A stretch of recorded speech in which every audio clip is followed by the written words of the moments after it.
a vida dele, cobre ele com o teu sangue, Cristo. Dê unção, graça e favor. Traz revelação de tudo aquilo que você quer falar para a tua igreja através da vida dele, em nome de Jesus. Amém. E graças a Deus.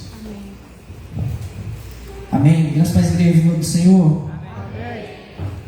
Motivo de muita alegria a gente poder estar aqui, falar do amor de Jesus, de tudo que Ele tem feito na nossa vida e tudo que Ele irá fazer. Falar das bênçãos dele. Amados, eu quero compartilhar uma palavra que se encontra no livro de Samuel, 1 Samuel, capítulo 30.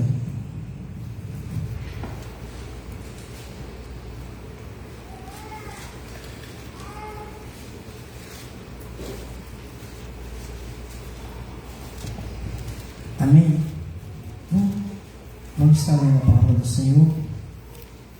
Sucedeu, pois, que chegando Davi e os seus homens ao terceiro dia a Ziclague, já os amalequitas tinham dado como ímpeto contra o sul de Ziclague, e está ferido e queimado. Tinham levado cativo as mulheres que lá se achavam, porém a ninguém mataram, nem pequenos nem grandes. Tão somente os levaram consigo e foram seu caminho. Davi e os seus homens vieram à cidade, e Eila queimada, e as suas mulheres, seus filhos e suas filhas eram levados cativos. Então Davi e o povo se achavam com ele, ergueram a voz e choraram, até não terem mais forças para chorar. Também as duas mulheres de Davi foram levadas cativas, a Ionã, a Jezreelita, e Abigail, a viúva de Nabal, o carmelita. Davi muito se angustiou, pois o povo falava de apedrejá-lo, porque todos estavam em amargura, cada um por causa de seus filhos e de suas filhas. Porém Davi se reanimou no Senhor, seu Deus. Disse Davi a Abiatar, o sacerdote, filho de Aimeleque: traze-me aqui a estola sacerdotal. E Abiatar a trouxe a Davi. Então consultou Davi ao Senhor, dizendo: perseguirei eu o bando? Alcançá-lo-ei? Respondeu-lhe o Senhor: persegue-o, porque de fato o alcançarás, e tudo libertarás. Partiu, pois, Davi e os 600 homens que com ele se acharam, e chegaram ao ribeiro de Besor, onde os retardatários ficaram. Davi, porém, e 400 homens continuaram a perseguição, pois que 200 ficaram atrás, porque não puderam, de cansados que estavam, passar o ribeiro de Besor. Acharam no campo um homem egípcio e o trouxeram a Davi. Deram-lhe pão e comeu, e deram-lhe a beber água. Deram-lhe também um pedaço de pasta de figos secos e 2 cachos de passas, e comeu. Recobrou então o alento, pois havia 3 dias e 3 noites que não comia pão, nem bebia água. Então lhe perguntou Davi: de quem és tu e de onde vens? Respondeu o moço: egípcio, sou servo de uma amalequita. O meu senhor me deixou aqui, porque adoeci há 3 dias. Nós demos com ímpeto contra o lado sul dos Queretitas, contra o território de Judá e contra o lado sul de Caleb, e pusemos fogo em Ziclague. Disse-lhe Davi: poderias, descendo-me, guiar-me a esse bando? Respondeu-lhe: jura-me por Deus que não me matarás, nem me entregarás nas mãos de meu senhor, e descerei e te guiarei a esse bando. E, descendo, o guiou. Eis que estavam espalhados sobre toda a região, comendo, bebendo e fazendo festa, por todo aquele grande despojo que tomaram da terra dos filisteus e da terra de Judá. Feriu-os Davi desde o crepúsculo vespertino até a tarde do dia seguinte, e nenhum deles escapou, senão 400 moços, montados em seus camelos, fugiram. Assim Davi salvou tudo quanto haviam tomado os amalequitas. Também salvou as suas 2 mulheres. Não lhes faltou coisa alguma, nem pequena nem grande, nem os filhos nem as filhas, nem o despojo, nada do que eles haviam tomado. Tudo Davi tornou a trazer. Também tomou Davi ovelhas e o gado, e o levaram diante de Davi, e diziam: este é o despojo de Davi. Amém? Curva sua cabeça, vamos orar ao Senhor. Senhor Deus e Pai, Deus poderoso, Pai, diante de Ti, Pai, coloca essa palavra, Pai. Peço ao Senhor que traga revelação ao coração de cada pessoa aqui nessa noite, Pai, que essa palavra possa falar, ministrar a cada um, Pai, em nome de Jesus. Peço graça ao Senhor, Pai, e entendimento da Tua palavra, no nome de Jesus. Eis-me aqui, usa a minha vida, Pai, e tudo que fizer seja para a honra e glória do Teu nome. Amém. Pode baixar um pouquinho o retorno? Está muito alto. Aqui também tá. Amém, irmãos? O ano passado, eu orava a Deus e Deus me trouxe essa palavra. E eu trouxe para a igreja e Deus me trouxe uma revelação naquele dia. A gente estava passando por um momento de luta, tinha falecido uma irmã da nossa igreja, e Deus me trouxe essa palavra. E naquela ocasião, o tema era: enxugue as lágrimas, recupere as forças e volte a lutar. E há algum tempo eu orando e meditando ao Senhor, me voltou essa palavra ao meu coração. Eu falei: Senhor, o que o Senhor tem para falar com as pessoas da igreja? O que o Senhor tem para falar para a vida de cada pessoa? E Deus, Ele me trouxe novamente algo para dizer sobre esse texto, sobre a vida de Davi. A palavra de Deus diz em Hebreus 4:12 que a palavra de Deus ela é viva e eficaz. Então, que Deus possa usar a minha vida. E o tema dessa noite: chorar, perder as forças e vencer. Eu espero que Deus possa falar ao coração de cada um nessa noite. Amados, e voltando no tema passado, quando eu li a primeira vez essa palavra, eu olhava assim e falava: 600 homens chorando? Um até que vai, mas imagina 600 homens, quanto chororô não tinha naquele lugar? Mas era o jeito de Deus mudar o coração daqueles homens. Era o jeito de Deus quebrantar aqueles corações para dar vitória para ele. Porque se eles não chorassem, como eles iam perder as forças? Então o nosso tema nessa noite: chorar, perder as forças e vencer. Amados, para a gente entender melhor essa mensagem, a gente tem que voltar uns capítulos antes. Eu vou meditar um versículo do capítulo 28 e vou discorrer o 29, que é algo que Deus vai falar no nosso coração também. Aqui, para a gente entender melhor, Davi, depois que ele fugiu de Saul, ele se refugiou com Aquis, rei de Gat dos filisteus. E no capítulo 28, no versículo 1, Aquis chama ele para sair à guerra contra Israel. E eles, os filisteus, se acampam em Afeca e os israelitas em Jezreel. E Davi chega lá com seus 600 homens. Davi vai também para lutar contra Israel. Algo interessante, né? Que Davi, ele é hebreu da terra de Israel e ele iria lutar contra o seu próprio povo. Só que quando ele chega lá, os príncipes dos filisteus, que está no capítulo 29, 1 Samuel, eles olham assim: por quê? O que esse hebreu faz aqui? Por que você trouxe ele à guerra? Não é esse que saía para a guerra com Saul e falava: Saul matou seus milhares e Davi seus 10 milhares? E o povo fica com medo, fica receoso, os príncipes filisteus, contra Davi. E fala: ó, pode mandar ele embora, eu não quero ele mais aqui não. E Aquis vai falar assim: nada vejo, Aquis defende, nada vejo contra esse homem, mal algum achei contra ele, mas mesmo assim, eles mandam ele embora. Falam: não, vai lá e despede ele, manda ele embora.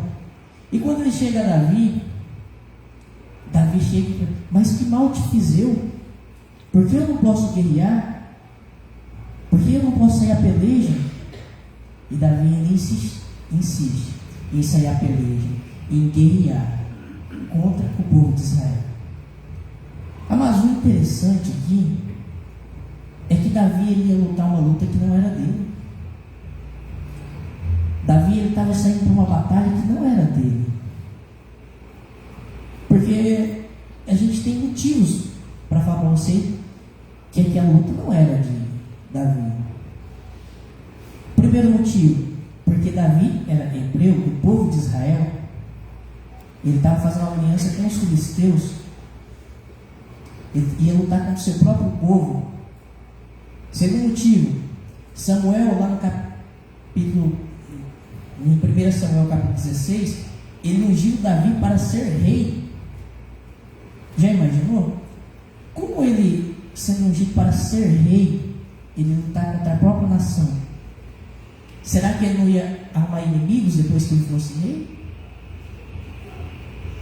E por esses motivos Davi não podia guerrear. Terceiro motivo, ele ia lutar com Saul, que era pai de Mical, que foi esposa de Davi. Ia lutar contra Jonatas, que era o homem que amava Davi com a sua própria alma. Então ele iria lutar uma luta que não era dele. Ele saiu e se dispôs da sua cidade, mas ele ia caminhar e ia lutar uma luta que não era dele. A quarta coisa, porque Davi já tinha derrotado os filisteus. Ele derrotou Golias, que era guerreiro dos filisteus de Gate, que afrontava o povo de Israel. Ele cortou 200 prepulsos dos filisteus e matou eles à espada para se casar com Mical. Será que aquela luta era dele? E a quinta coisa, e última que eu marquei, porque Davi não poderia lutar? Porque provavelmente nunca mais ele ia encontrar o povo de Ziclag. Porque quando ele voltou, já estava tudo queimado, tudo incendiado, e o povo já tinha sumido. Amados, temos que entender que todas as vezes que entramos em uma luta que não é nossa, vai ter consequências. Todas as vezes que vamos lutar uma batalha que não é nossa, que não é nosso destino, que se intrometemos em algo que está fora, tem uma consequência. Tem algo que vai acontecer. E Davi volta com seus homens. E a consequência de Davi foi encontrar Ziclag queimada, assolada. Já pensou? Ele fez 3 dias o percurso de volta. Chegou lá, pensou que ia encontrar as mulheres, pensou que ia ter uma festa para receber eles, mas quando chegou lá, tudo queimado, tudo saqueado, não tinha mais nada. Amados, temos que entender. Vamos lutar pela nossa família, pela nossa casa, por aquilo que Deus nos propôs, e pedir discernimento a Deus para entrarmos em uma luta, porque senão pode vir consequências. E se meter na luta dos outros pode vir uma consequência que pode acabar com a família da pessoa.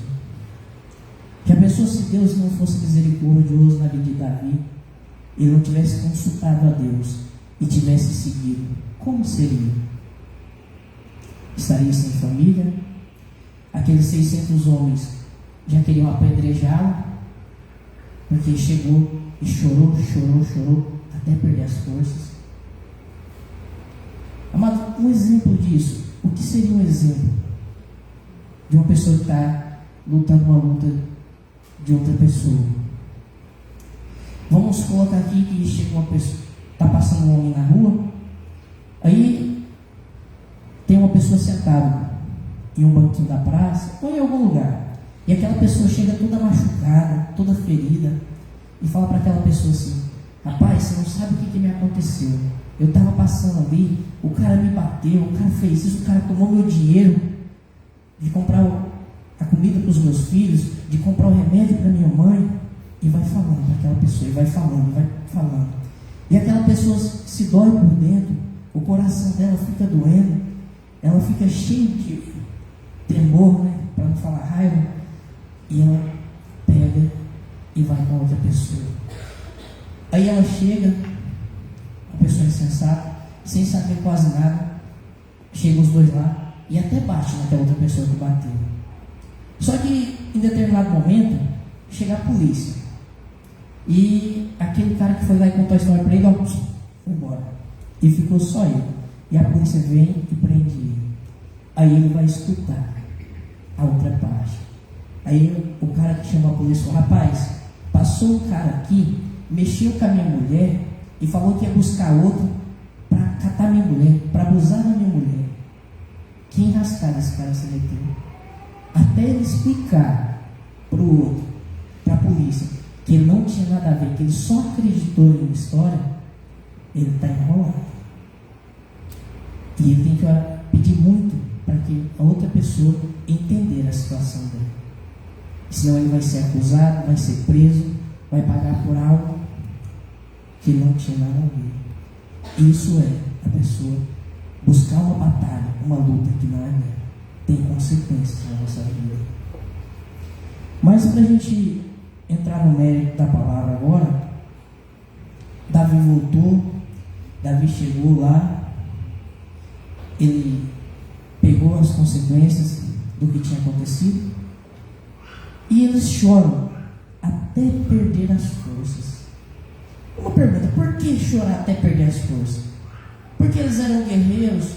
Davi vivia nas batalhas, Davi lutava, Davi guerreava, Davi já tinha vencido muitas batalhas, que nem eu falei no começo. Vinham as mulheres cantando: Saul matou feriu seus milhares e Davi seus 10 milhares. Por que ele chorou? Por que ele não se levantou e falou: vamos atrás, vamos buscar? Porque eles eram homens de guerra, eles estavam acostumados a guerrear, a lutar. Por que ele teve que perder as forças? O que aconteceu? Porque quando ele perdeu as forças, ele consultou a Deus.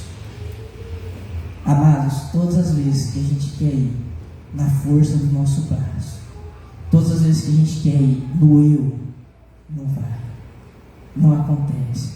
Mas quando a gente consulta Deus e pede a direção de Deus, as coisas mudam, as coisas tomam um rumo diferente.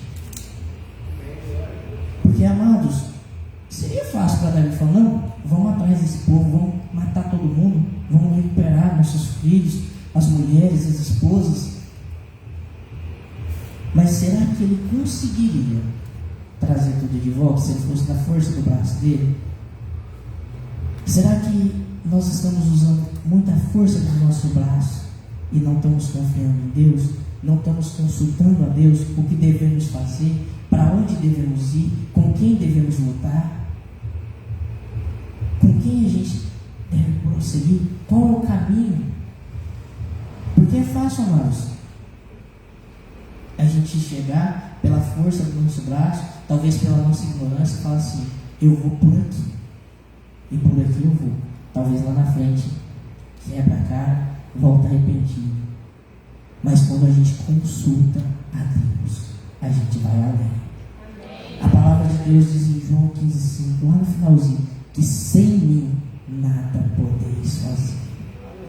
Sem o Senhor Deus, nada podemos fazer, nada podemos caminhar, nada mais, mas com Ele somos mais que vencedores. Amados, e Davi, ele então vai, se reanima, consulta o Senhor, mesmo o povo querendo apedrejar ele. Você já percebeu que quando uma pessoa é líder, as pedradas só vêm nele? Davi, quando ele foi para aqueles homens, eram os homens, todos eram fugitivos, eram os homens que não tinham nada, e Davi se fez líder daqueles homens, porque Deus reconhece quem é líder. Só que tem cobrança, vem a cobrança para Davi também. Você é o líder, você que nos levou para aquela guerra. Ou você faz alguma coisa ou a gente vai te apedrejar. E ele fez o quê? Consultou o Senhor. E a palavra de Deus diz que quando ele consulta Deus, Deus fala para ele assim: vai, que tudo, te entregarei tudo na sua mão e você trará de volta. E ele sai com 600 homens. Só que chegando numa parte do caminho, tinha um ribeiro de Besor. Aqueles homens deveriam estar cansados de 3 dias de volta da viagem. Eles deveriam estar cansados de chorar, estavam sem força, e 200 deles não conseguiu passar. 200 deles ficou ali, estagnado. E agora fazer o quê? Parar, voltar, retroceder? Já estava todo mundo cansado. Se com 600 já não era muita coisa, e com 400, como seria? Mas quando tem promessa, você pode ir, que Deus faz. Quando aquele promete, quando aquele fala, vai, que a vitória é sua, pode ir, porque está garantido. Porque ele não é um para que minta, e nem filho do homem para que se arrependa. É só confiar. Amados, e meditando nessa palavra, eu me lembrei de Gideão. Juízes 7 fala de que Gideão, que ele ajunta o povo para guerrear contra os midianitas. E ele ajunta o povo, e se ajunta aquele povo, cerca de 30 mil pessoas para mais. E o Senhor fala para ele assim: é muita gente. Ele fala assim: fala para quem é medroso, tímido e medroso, para ir embora. 22 mil vai embora de uma vez só. Por quê? Porque os medrosos não têm vitória. Porque a pessoa que tem medo de tudo, ela não alcança aquilo que Deus tem para ela. Deus nos deu espírito de medo, mas sim de temor e moderação. Então, os medrosos foram tudo embora. E ele olha assim: Gideão, é muita gente ainda. Sobrou 10 mil. Ele falou assim: leva Nazar. Aquele que pegar a água na mão e beber, esse você leva. O que não beber, você manda embora. E sobrou 300. Mas e o exército contrário era mais de 100 mil. E sobrou só 300. Aos nossos olhos humanos, poderia aqueles 300 vencer mais de 100 mil? É uma conta que não se fecha. Eu não fiz a matemática para saber quantos eram, mas eram muitos. Então, Deus fala: agora você pode ir, que agora você tem a vitória. Amados, quando Deus Ele nos mostra a direção, Ele fala, Ele não pergunta quantos são, não pergunta o comprimento, a largura, a profundidade, porque Ele é Deus. Ele sabe de todas as coisas.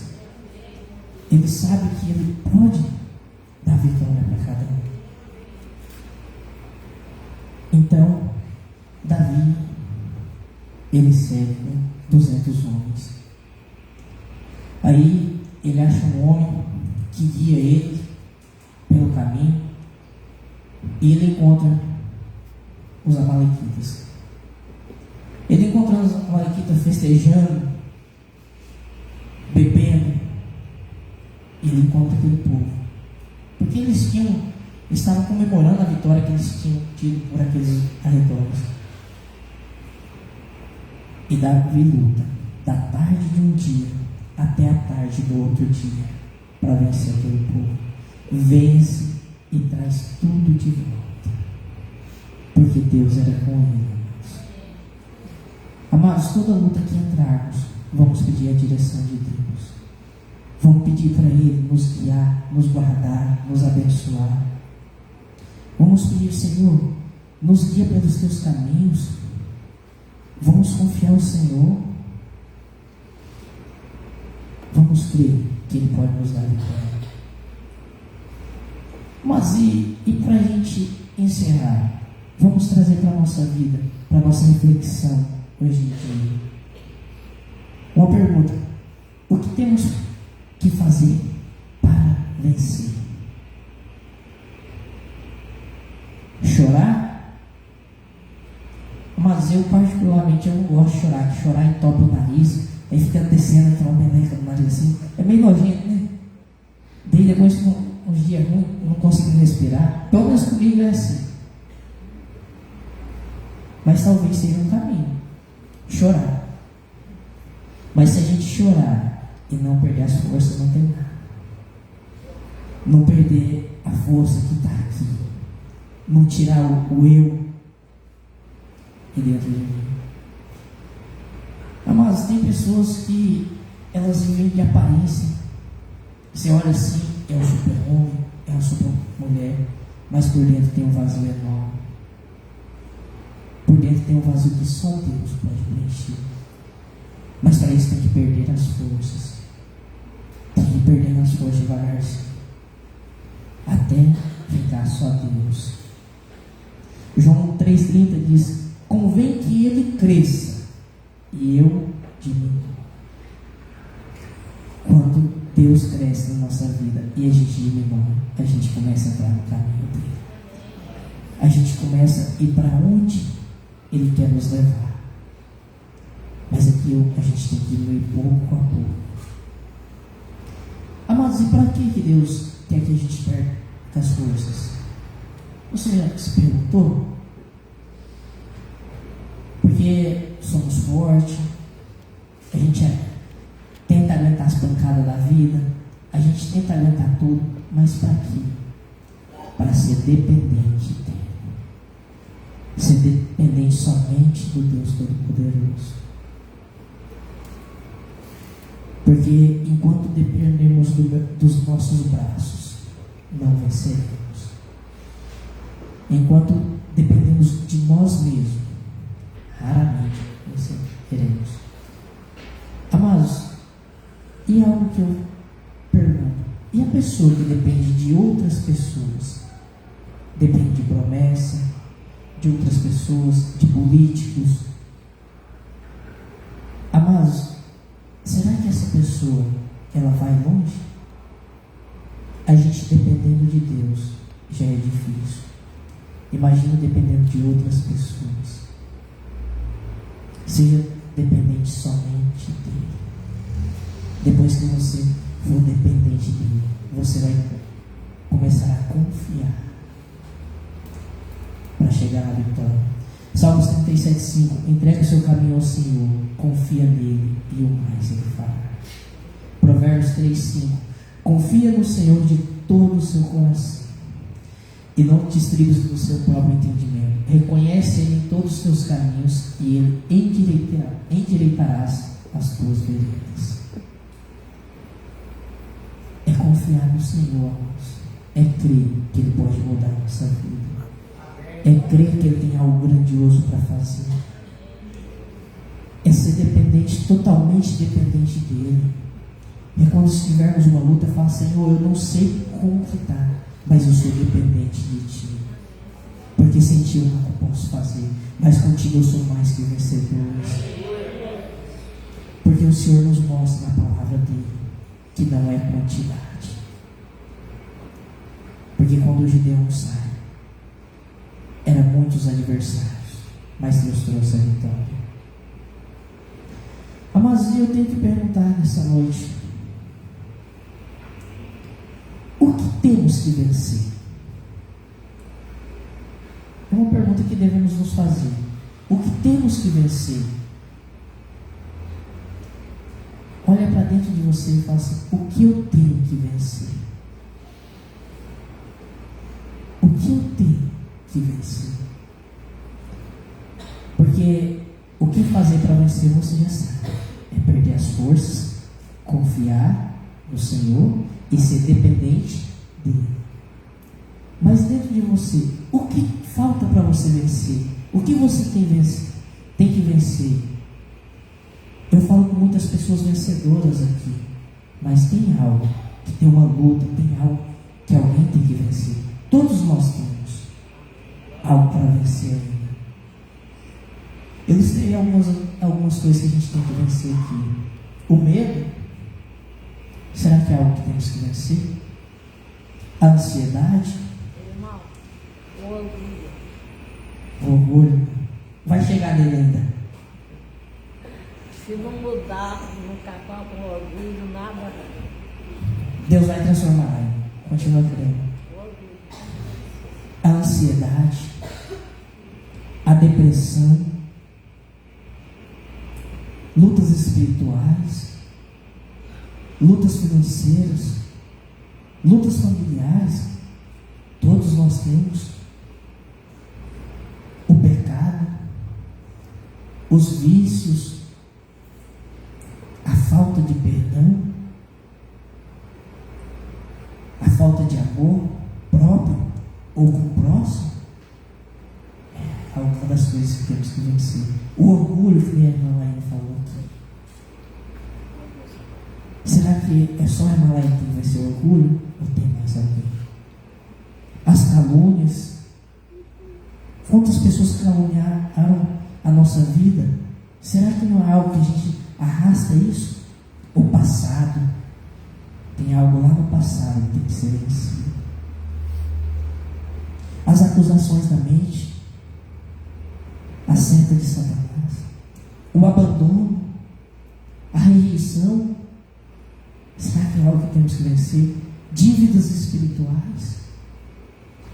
Dívidas espirituais é aquilo: meu pai teve, gastou tudo e não sobrou nada para mim. Por isso que eu vivo nessa vida hoje em dia. Se papai tivesse deixado, se mamãe, se vovô. Será que é algo que não temos que vencer?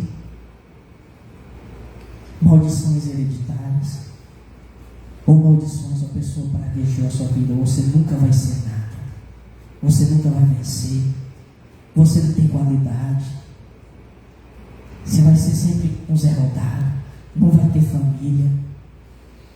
Será que é algo que temos que vencer? Abusos físicos e morais. O que temos que vencer, amados? A insegurança, a idolatria.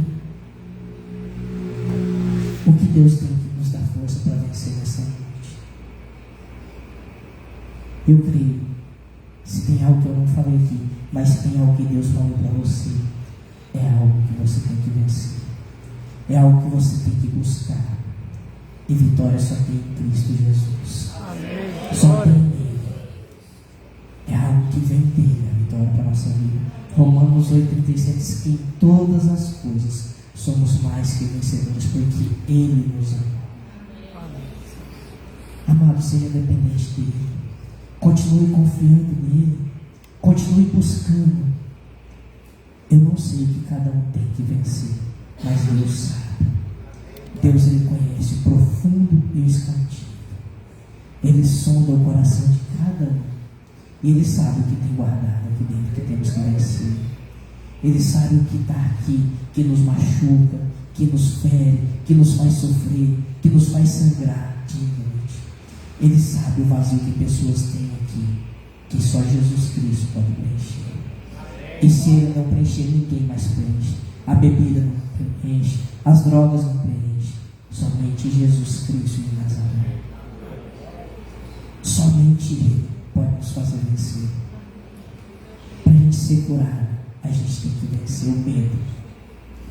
Porque talvez os médicos falam para a pessoa: você não tem mais saída, você não tem mais nada. E a pessoa fica naquele medo. Mas Deus é o Deus da cura. É Ele que dá a palavra final. É Ele quem fala. Ele que levanta reis, Ele que abaixa reis. Ele é o Todo-Poderoso. E a pessoa tem que vencer aquele medo de morrer e confiar no Senhor e ser dependente dele, porque Ele pode fazer, porque Ele pode mudar, porque Ele pode transformar. Amados, que possamos vencer todos os nossos medos. Que Deus não nos dê o espírito de medo. O medo não provém de Deus.